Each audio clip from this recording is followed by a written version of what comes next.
नमस्कार, आप देख रहे हैं न्यूज 9 भारत और मैं हूं आपके साथ अशोक चौहान। देश और दुनिया की तमाम खबरों पर आइए डालते हैं एक नजर। आजमगढ़ जनपद के लालगंज में एक निजी कार्यक्रम में शनिवार को दिन में पहुंचे सपा मुखिया अखिलेश यादव ने कोलकाता डॉक्टर के रेप व मर्डर के मामले में पश्चिम बंगाल मुख्यमंत्री ममता बनर्जी का बचाव करते हुए कहा कि वह खुद महिला है, महिला का दुख दर्द समझती है। सीबीआई या जो भी संस्था से जांच करवाने का मामला था उन्होंने करवाया है। वहीं दूसरी तरफ बीजेपी पर हमला बोलते हुए अखिलेश यादव ने कहा कि बीजेपी इस मामले में राजनीति कर रही है जो उसको नहीं करना चाहिए। इस घटना को लेकर डॉक्टर आंदोलन कर रहे हैं लेकिन भाजपा राजनीति कर रही है। वहीं उन्होंने मामले को यूपी में हुई घटनाओं से जोड़ते हुए कहा कि सोनभद्र में बेटी के साथ जो हुआ, लखनऊ में दलित महिला ने सीएम कार्यालय में आत्मदाह कर लिया, इस पर बीजेपी के लोग नहीं बोल रहे हैं। पत्रकार अगर आवाज उठाता है तो उस पर मुकदमा दर्ज कर दिया जाता है, जेल भेज दिया जाता है।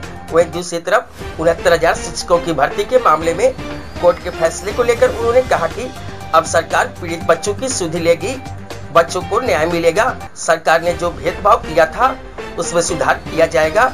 कहा कि इससे पूर्व इतना बड़ा आंदोलन उन्होंने कभी नहीं देखा था। चाहे त्योहार हो या आम दिन, पीड़ित बच्चे लगातार आंदोलन करते रहे, अलग अलग प्रतिनिधि मंडल बनाकर लोगों से मिले, यहाँ तक कि खुद उनसे मिले, अब जाकर उनको न्याय मिला है। वहीं तमाम समस्याओं को लेकर उन्होंने कहा कि इंडिया की सरकार बनेगी तो सभी समस्या का हल होगा। आजमगढ़ के मामले में उन्होंने दावा किया कि लखनऊ से ज्यादा विकास यहाँ किया जाएगा। सड़क, बिजली, पानी, मेडिकल की सुविधा बढ़ाई जाएगी। जो मेडिकल कॉलेज यहाँ बना है वहाँ पर सुविधा बढ़ाई जाएगी। वर्तमान में सरकार इस पर कोई ध्यान नहीं दे रही है। प्रदेश में कई अस्पताल तो अब खंडहर हो रहे हैं क्योंकि वहाँ पर डॉक्टर ही नहीं पहुँच पा रहे हैं। 14 अगस्त को आजमगढ़ के नेहरू हाल में सपा विधायक नफीस अहमद और एक सपा कार्यकर्ता के बीच विवाद पर पूछे गए सवाल के जवाब में अखिलेश यादव ने पहले मजाकिया अंदाज में कहा कि यह सवाल स्वास्थ्य से जुड़ा नहीं है। इसके बाद भी अगर आपने ये सवाल पूछा तो अच्छा किया है, ये हमारे पीडीए परिवार का मसला है, घर पर बैठकर हम लोग ठीक कर लेंगे। न्यूज 9 भारत के लिए अमित खरवार की रिपोर्ट। भेदभाव हो रहा था, मैं उम्मीद करता हूँ माननीय न्यायालय के बाद अब उन्हें उनका न्याय मिलेगा, उन्हें हक मिलेगा। और यही लड़ाई बड़ी थी पीडीए के लिए कि कुछ लोग सत्ता में बैठकर उनके हकों को छीन रहे हैं। हमें उम्मीद है पीडीए का परिवार और बड़ा होगा। हमारा लगातार प्रयास रहेगा कि पीडीए परिवार को बढ़ाएं। लेकिन पत्रकार के साथ सर, पत्रकार पे जो हमला हुआ उस पे क्या कहेंगे आप? लोग कहा था कि जो नई सूची बनेगी उसमें हमारी निगरानी रहेगी। कह रहे हैं जो हमारे साथी पूछ रहे हैं, अगर एक एक करके पूछोगे तो सबका जवाब दे दूंगा मैं। लोकसभा चुनाव के बाद सर पूर्वांचल में पहली बार आपका आगमन है, पूर्वांचल ने झोली भरकर आपको सीट दी, तो पूर्वांचल की जनता के लिए क्या कहेंगे? मैं पूर्वांचल की जनता का बहुत आभार प्रकट करता हूँ, धन्यवाद देता हूँ। पूर्वांचल की जनता जहाँ राजनीतिक सूझबूझ के साथ फैसला उन्होंने लिया, वहीं पूर्वांचल की जनता से समाजवादियों का बहुत भावनात्मक रिश्ता रहा है और आजमगढ़ से बेहद भावनात्मक रिश्ता समाजवादियों का हमेशा रहा है। हम पूर्वांचल की जनता को और खासकर पूरी उत्तर प्रदेश की जनता को भरोसा दिलाते हैं। जिस जिम्मेदारी के लिए आपने हमको चुन करके भेजा है, लोकसभा में बैठ करके खड़े होकर के आपके तमाम सवालों पर सरकार को घेरेंगे और आपको न्याय दिलाने का काम करेंगे। और आने वाले समय में जो 2027 का चुनाव होने जा रहा है, बीजेपी ऐसी घबराई हुई है कि उन्हें पता ही नहीं लग रहा है कि किस दिशा में जाएंगे। और इन परिणामों के आने के बाद समाजवादी लोग जितना जनता के बीच में रहेंगे उतना ही जनता का समर्थन आने वाले समय में मिलेगा। और हमें पूरा भरोसा है कि जो समाजवादियों की प्रोग्रेसिव पॉलिटिक्स रही है, जो समाजवादियों की पॉजिटिव पॉलिटिक्स है, जो समाजवादियों की खुशहाली की राजनीति है, जो समाजवादियों की भेदभाव मिटाने की राजनीति है, जो समाजवादियों को जो विरासत में मिलाई खाई कैसे कम हो, अमीरी गरीबी की उस दिशा में लगातार काम करेंगे और पूर्वांचल की जनता पहले जैसा आशीर्वाद फिर देगी समाजवादी को। अभी जब हाल ही में जब 5वें स्थान पे बताने वाली सरकार ने कहा कि अर्थव्यवस्था 5वें स्थान पर पहुंच गई और 3रे स्थान पे ले जाने वाले हैं, इसका मतलब ये नहीं है कि हमारे किसानों की और नौजवानों की या व्यापारियों की आय बढ़ गई हो। अभी भी प्रति व्यक्ति आय नहीं बढ़ी है, वो आंकड़ों में तो दिखती है लेकिन सच्चाई में नहीं है वो। और दूसरा सुझाव हम लोगों ने दिया था यही पूर्वांचल एक्सप्रेस को लेकर के, अगर ये 25 किलोमीटर और जोड़ दें गाजीपुर के हमारे पखनपुरा गांव से और जो बक्सर से सड़क बनकर के आ रही है, तो भागलपुर से लेकर के सीधा दिल्ली तक आपको एक्सप्रेस वे मिल जाएगा। और इसी एक्सप्रेस वे किनारे जब मंडियां बन जाएंगी, जो हमारे योजना थी जिसको आधा अधूरा बीजेपी ने छोड़ दिया है, हम पूर्वांचल की जनता को भरोसा दिलाते हैं कि समाजवादियों की सरकार बनाइए, इस सड़क के किनारे नौकरी रोजगार और किसानों को सुविधा।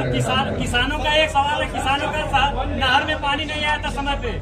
आपको तो समझ लेना चाहिए, जो लोग कह रहे हैं 1 नेशन 1 इलेक्शन, कई प्रदेशों का चुनाव नहीं करा पा रहे और आप सच्चाई पता करना। उत्तर प्रदेश की सरकार मुख्यमंत्री तो तैयार थे अभी से चुनाव में जाने के लिए, चुनाव नहीं घोषित हुआ तो वो जो तैयारी कर रहे थे ट्रांसफर कर करके, और सोचिए क्या ट्रांसफर कर रहे हैं, एमआई ढूंढ रहे हैं कि अगर उन्हें एमआई दिख जाए तो उसका ट्रांसफर कर दें। अरे यार क्या कर रहे हो भैया? पीडीए ने एमआई को हराया है। अब आप पूछोगे एमआई क्या है? सर दिल्ली वाले और लखनऊ वालों को हराया है पीडीए। और सोचिए आप, बगल में प्रधानमंत्री जी का क्षेत्र है बनारस, गंगा एक्सप्रेस वे चल रहा है मेरठ से प्रयागराज चला जा रहा है, और ये जो हमारा नोएडा से आगरा लखनऊ एक्सप्रेस वे से पूर्वांचल एक्सप्रेस चल रहा है, वो गाजीपुर होकर के बिहार चला जा रहा है, लेकिन अभी तक प्रधानमंत्री का क्षेत्र नहीं जुड़ा। बताइए आप खुद समझ सकते हो कि उनके अंदर भी तालमेल ठीक नहीं चल रहा है। जिस दिन तालमेल बिगड़ेगा उसी दिन देखोगे आप उत्तर प्रदेश में परिवर्तन दिखाई देगा। सर बात कर रहे हैं डॉक्टर ये बीजेपी के लोग पेपर आउट का रिकॉर्ड तोड़ने जा रहे हैं, पेपर रद्द का रिकॉर्ड तोड़ने जा रहा है रेलवे डिपार्टमेंट। एक्सीडेंट, ये जो पेपर लीक है इसका रिकॉर्ड अगर कोई तोड़ेगा तो रेलवे डिपार्टमेंट, रेलवे के एक्सीडेंट। ये चलने वाली सरकार नहीं है, ये गिरने वाली सरकार है। नहीं, ये मैंने 5 अगस्त को इस योजना को खत्म कर दिया है।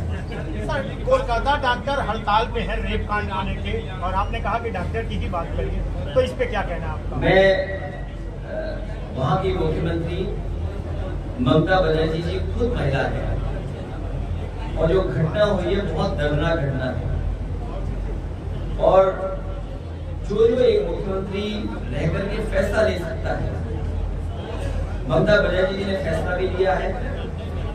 उन्होंने ये भी कहा है कि कार्रवाई होगी, जो दोषी हैं उनके खिलाफ जांच भी ट्रांसफर हो गई है। लेकिन ऐसी घटनाओं पर भारतीय जनता पार्टी को राजनीति नहीं करनी चाहिए सर। किसान, और ये बात मैं इसलिए कह रहा हूँ बड़ी जिम्मेदारी के साथ, उत्तर प्रदेश में भी जब समाजवादी सरकार थी, और याद करिए वो पन्ने पलटना आप, भारतीय जनता पार्टी ने डॉक्टरों से मिलकर के माहौल खराब करने का काम किया था। घटना दर्दनाक है, जिस तरह से सूचना मिल रही है, जो जानकारी मिल रही है, लेकिन आप खुद सोचिए यूपी में हालत क्या है, सोनभद्र की घटना या अन्य जिलों की घटनाएं में कैसे आप जुड़ा मानते हो? क्या उत्तर प्रदेश में बेटियां सुरक्षित हैं? और फिर भारतीय जनता पार्टी की सरकार यहाँ पर भी, दिल्ली में भी है, क्या उन्होंने वो सब इंतजाम कर दिए कि बेटियों के साथ, माताओं बहनों के साथ कोई घटना ना हो? और अगर आंकड़े देखें, ये मैं आंकड़े नहीं बता रहा हूँ, हम सरकार में नहीं है, ये आंकड़े तो सरकार के हैं, आप लोग सब गूगल कर सकते हैं। ये अलग बात है कि आप पे भी दबाव रहता है तो वो आप गूगल नहीं करके आंकड़े बताओगे, लेकिन तब भी हमारे तमाम पत्रकार साथी हैं वो ये जानते हैं कि अगर हम आंकड़े निकलवा रहे हैं देश के, तो सबसे ज्यादा असुरक्षित महिलाएं और बेटियां कही हैं तो वो उत्तर प्रदेश में है। तो उसका जिम्मेदार कौन है?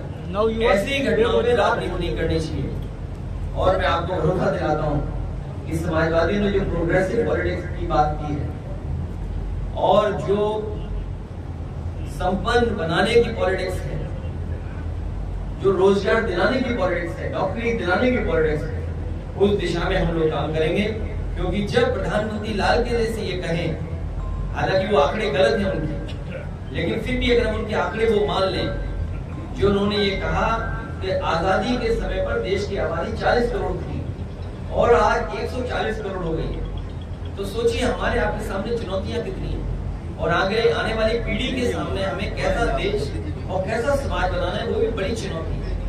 इसलिए बीजेपी ने जो बिगाड़ा है सब, उत्तर प्रदेश से लेकर के देश की अर्थव्यवस्था से लेकर के सब कुछ बिगाड़ दिया, उसको ठीक करने का मौका जनता देगी और 27 में जनता मौका देगी तो आप परिवर्तन देखने को मिलेगा। सर, किसानों से एक सवाल है। ये कोई नई चीज नहीं है। आपने गंगा का पानी की सफाई के लिए कितना पैसा बह गया नमामि गंगा के नाम पर? वो तो एक पुल बहा है और एक पुल नहीं बहा बिहार में, कई पुल बहे हैं। अगर देश में सबसे ज्यादा पुल बहे होंगे तो शायद बिहार में बहे होंगे और उसका कारण कई कारण है। कई बार नदियां अपना रास्ता बदल देती हैं, क्योंकि ये बड़ा सवाल है। मान लीजिए पुल बनाया यहाँ, मैं एक खबर देख रहा था आपके किसी चैनल के माध्यम से चल रही थी कि जहाँ पुल है वहां पर नदी नहीं बह रही थी, नदी कहीं और बह रही थी। तो कई बार नदी किसी कारण, हमारे डेवलपमेंट के कारण या जल भराव के कारण रास्ता बदल देती है। तो जब रास्ता बदल देगी तो उसका जिम्मेदार कौन है? आप भी नदी के किनारे जो लोग रहते होंगे वो जानते होंगे, कभी नदी इधर बह रही है, कभी इधर बह रही है। लेकिन वो तो एक अलग सवाल है। उससे बड़ा सवाल ये है कि नमामि गंगा और माँ गंगा को सफाई के लिए जो हजारों करोड़ रुपए आए वो साफ हो गए, उसके बारे में क्या कहोगे आप?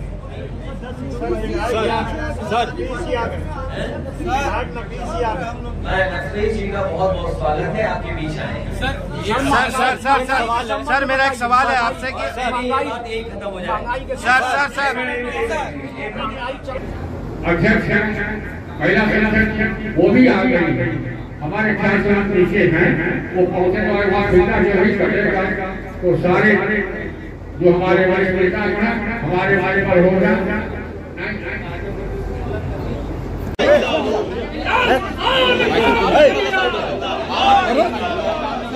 तुम नीचे उतरो यार, थोड़ा तुम नीचे हमारे